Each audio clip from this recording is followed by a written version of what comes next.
ಇನ್ನು ಕಾಂಗ್ರೆಸ್ಗೆ ಈ ಬಾರಿ ಕೈಕೊಟ್ಟಿದ್ದು ಅಂತಂದ್ರೆ ಬೆಂಗಳೂರಿನ ಲೋಕಸಭಾ ಕ್ಷೇತ್ರಗಳು ಅಂದ್ರೆ ಉತ್ತರ ದಕ್ಷಿಣ ಸೆಂಟ್ರಲ್ ಜೊತೆಗೆ ಗ್ರಾಮಾಂತರವನ್ನು ಕೂಡ ಕಳ್ಕೊಳ್ಬೇಕಾಯ್ತು ಕಾಂಗ್ರೆಸ್ನ ಪಡೆ. ಹಾಗಾಗಿ ಈಗ ಬೆಂಗಳೂರಿನ ಕಾಂಗ್ರೆಸ್ ಶಾಸಕರಿಗೆ ಸಿದ್ದರಾಮಯ್ಯ ಬುಲಾವ್ ನೀಡಿದ್ದಾರೆ. ಲೋಕಸಭಾ ಚುನಾವಣೆಯಲ್ಲಿ ಸೋಲಿನ ಬಗ್ಗೆ ಸಿಎಂ ಚರ್ಚೆ. ಕಾಂಗ್ರೆಸ್ ಶಾಸಕರೇನಿದ್ದಾರೆ ಪ್ರತ್ಯೇಕ ಸಭೆಯನ್ನು ಕರೆಯಲಾಗಿದೆ ಈಗ. ಅಂದ್ರೆ ಬೆಂಗಳೂರಿನ ಶಾಸಕರ ಒಂದು ಮೀಟಿಂಗ್ ಅನ್ನ ಯಾಕೆ ಈ ಬಾರಿ ಹಿನ್ನಡೆ ಆಯಿತು, ಅದರಲ್ಲೂ ಇರುವಂತ ಕಳೆದ ಬಾರಿ ಗೆದ್ದಂತ ಒಂದೇ ಒಂದು ಕ್ಷೇತ್ರ ಅಂತಂದ್ರೆ ಅದು ರೂರಲ್. ಅದನ್ನು ಕೂಡ ಈ ಬಾರಿ ಕಳ್ಕೊಳ್ಬೇಕಾಯ್ತು. ಸಂಜೆ 5 ಗಂಟೆಗೆ ಗೃಹ ಕಚೇರಿ ಕೃಷ್ಣಾದಲ್ಲಿ ನಡೆಯಲಿರುವಂತಹ ಮೀಟಿಂಗ್ ಇದು. ಸಭೆಯಲ್ಲಿ ಡಿಸಿಎಂ ಡಿಕೆ ಶಿವಕುಮಾರ್ ಕೂಡ ಭಾಗಿಯಾಗ್ತಾರೆ. ಹಾಗೇನೆ ಬಿಬಿಎಂಪಿ ಚುನಾವಣೆ ಬಗ್ಗೆಯೂ ಕೂಡ ಚರ್ಚೆ ಆಗಲಿದೆ.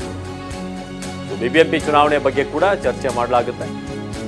ಈ ಬಾರಿ ಡಬಲ್ ಡಿಜಿಟ್ನ ನಿರೀಕ್ಷೆಯಲ್ಲಿ ಕಾಂಗ್ರೆಸ್ ಇತ್ತು.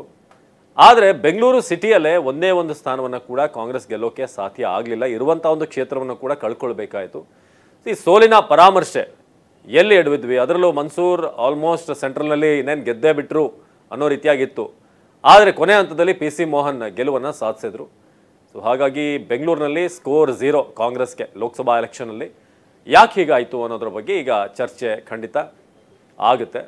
ಇಲ್ಲಿ ಅಟ್ಲೀಸ್ಟ್ ಒಂದಾದರೂ ಸ್ಥಾನ ಗೆದ್ದಿದ್ರೆ ಡಬಲ್ ಡಿಜಿಟ್ ಆಗುವಂಥ ಚಾನ್ಸಸ್ ಇತ್ತು.